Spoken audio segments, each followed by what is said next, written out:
Happy Fiesta. Damo itatong mga bisita. Atong balay. Damo itatong pagkaon, ano? Damo siguro itatong mga plano. Ini nga kapatid, nagplano na ini. Di na ko siya ang makanto, ang sunod. Tugtog na itong pagkagabit iba itong. Pero ikalimtan na rin natin niya na. Kaya sumala itong itatong pagkatintirog yan, di rin bahili itatong fiesta hindi. Kaya nasa rin itong prayer, opening prayer hindi ang misa. That always attentive to the things that are above, we may merit to be sharers of her glory. So yan na, basta usually nasimbangan ni kita, importante nga purpose itong pagsimba, diri ang aton mga panitabo, kundi the things that are above. Itong celebration na bulig ha aton basi maging attentive kita or more attentive to the things that are above. Langit kumbaga. Nanonood niyo may mga simbahan na adamo mga simbahan diri ka umakit at trilo. Ako nakita ko trilo kami dati dito. Trilo para ito padi para mga tao wari rilo para ano para diri ma-distract in mga things that are below, things that are here. Ang oras, matikang na masusunog na ng gintuon dito, maabot ng bisita, pwede kami schedule pa. Para higalitan natin itong things na kanina na. Amo ito siyahan na purpose actually ito natin pagsauro. Basi din kita mga limot, imang. Siya na babasa natin kami pagsilin, God's temple in heaven was open, and the ark of His covenant could be seen in the temple. Ito'y talangit. Presensya ang Ginoo nga Diyos. Bisa ito natin sa salmo yan may gimisahe para aton. The Queen stands at your right hand, arrayed in gold. Vision of heaven, ito'y langit, arrayed in gold. Bisa ito natin ito nga pagbasa among hapon. When He hands the kingdom of His God and Father, He must reign until He has put all His enemies under His feet. The last enemy to be destroyed is death, for He subjected everything under His feet. Bahin iyapit ko itong langit. Pero, itong gospel, dahil itong tuna. Mary set out and traveled to the hill country in haste to a town of Judah. Ngayon naman kami daw sa mga spiritual writer, kamatik ko Thomas Merton, nasa niya, haste, ipagdali, is of the devil. Diri ada automatic nga nagdadali ka ng yawa ito niya. Kaya di man, mahal na Birhen, travel to the hill country in haste. Maya dapat dali nga Diyos mo. Siguro ipagdaliin niya itong mga tikat ito na lang. Introduction pa lang to you. Matik akot katapusan. Katapusan nga pulong gospel yan ang nasiling. Mary remained with her about 3 months and then returned to her home.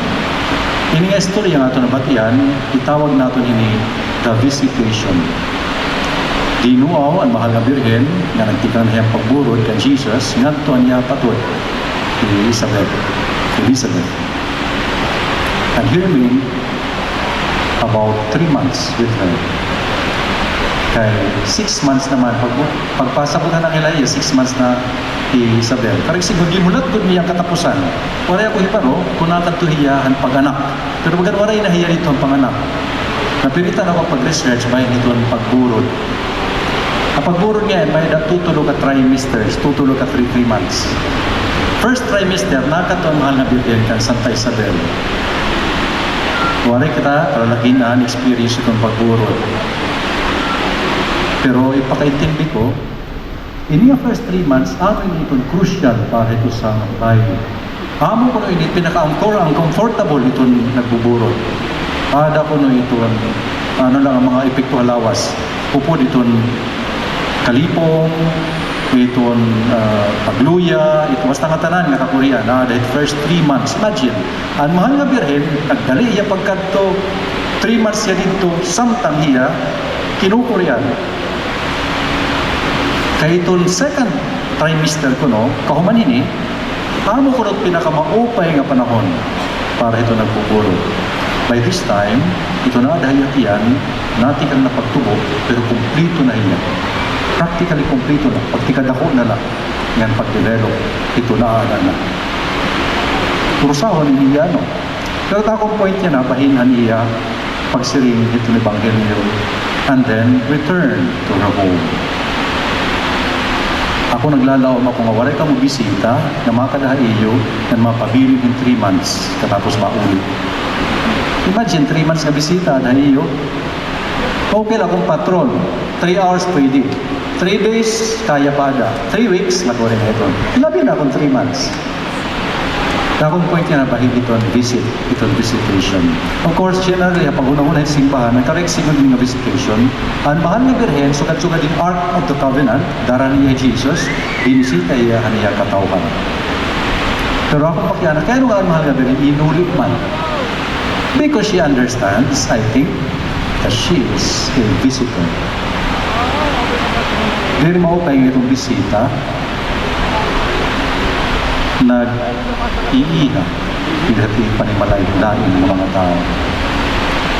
Di ba, sa high English, may expression nila, itong guest ko, no, kinahanglan may baruyat yung lugar ka. Must understand his or her place. Bisita ka lang. Kaya no, importante ini. May nasimbahan, balay ni ang Diyos. Bisita kita dindi. Yanablo ka mo ang istorya ni Cardinal Taglian, National Eucharistic Congress sa US. May na ko na nakilalaan mo sa babae nga may edad na bugos nga Domingo, nakakatuhi sa simbahan. Ikang pagtikang tugtog katukahuman, bulik in Islano. Nang bilib niya, kaya nakakatula sa simbahan. Tapos later, nasabtan niya ang rason. Nakakatuhi sa simbahan, kaya natin niya pang-uli hayra. Kaya kakaaway na hayra, mga tao nga dinaya, yun na, nakakatuhi hayra. Sanglit, karayag niya magpabili ng simbahan. Ahani kita simbahan, pero mga bisita kita din. In fact, makaon lang kita din. And then, pangulit. Importante nga pangunahuna. Kaya naman, kay itong, bisan kitawan nga rin natin itong rosary, itong siyahan, panangitan, ng mga mysteries, joyful mysteries, bahinin mga pagbisita. First mystery, ang anghel, binisita ang mahal na Birhen. Ikaduha, dinbisita ni Santa Isabel ang mahal na Birhen. Ikatulo, kung pamilyar kang itong Santos na Rosario, ang Ginoo nga Diyos, dinhan niya anak, mabisita ang katauhan. Patataw ni Jesus. And then, ikaupat, ni Jesus, dadalan na ito templo, balay ang Diyos, para pagbisita. Ikalima, mabibilngan ni Jesus dito sa templo, diin nagbisita niya. Importante sa simbahan, itong concept itong pagbisita. Kay pabat ko itong tao, kinanglan mahinumdum kita, mga bisita na kita.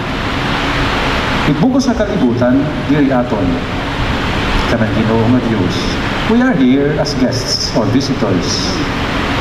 Dahil may tayong tawag ito sa hindi tatawag na tourist, di ba? May mga tao na kaniya atong lugar, mga turista. Kasi yung pahanit, word yung ginagamit, pilgrims. Ahani kita for a certain period of time, and then malakat kita. Kaya naman, kay mga bisita na kita. Sa ko pa importante ito niya ang idea.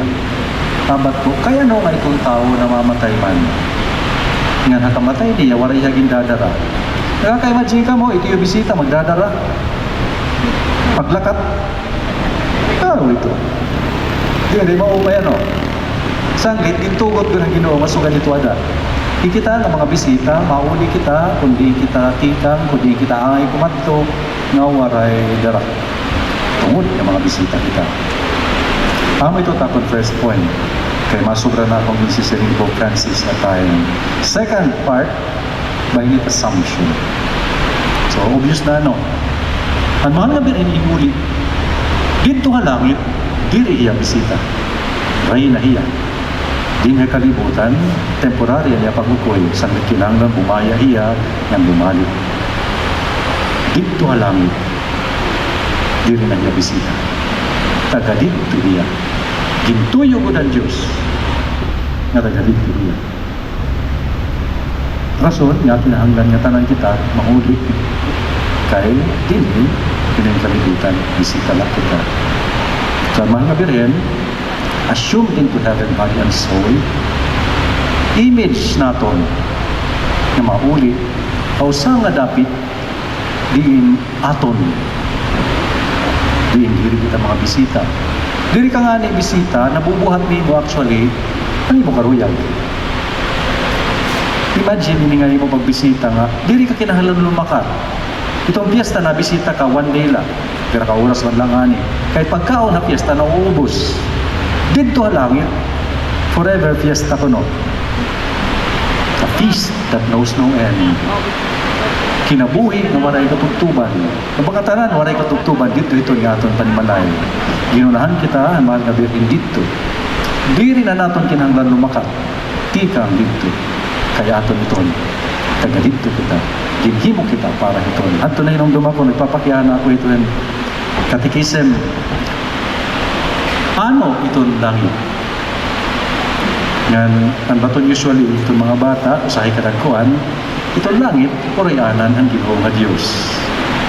Of course, pwede kita magsiring kay Biblia, dwelling place of God, heaven.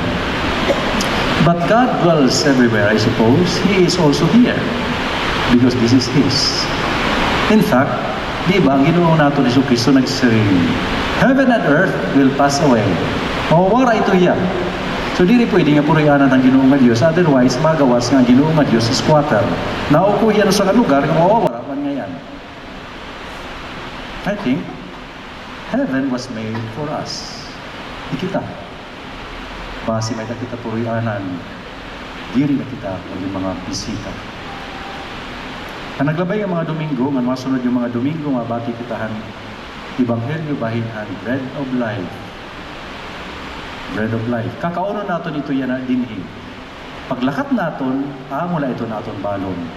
Sugad nga, dito ka aton mga panimalay, may kita, kanay nga kakantuan niya na, papiesta, may kita mga kakaunon. And most of us, maray kita dara pag-uli. Of course, ito pa may bring home. Kaya pasimbahan, may dakinahin nga pagkaon, with purpose niya pagdaraha aton, ngadtuhan aton purianan. Ngani, siyahan ito naging kakaon. Ito na himo anak ang Diyos, nga nangay ito nga katapusan nga kaunon niya. Base masigurado, ito iya pag-abot, ngadtuhan balay. Diin, ginuhulat kita, mahal na Birhen. Tinato na hiya. Tungod na taga dito hiya. Balay niya, balay natin. Diin, diri na kita, mga bisita.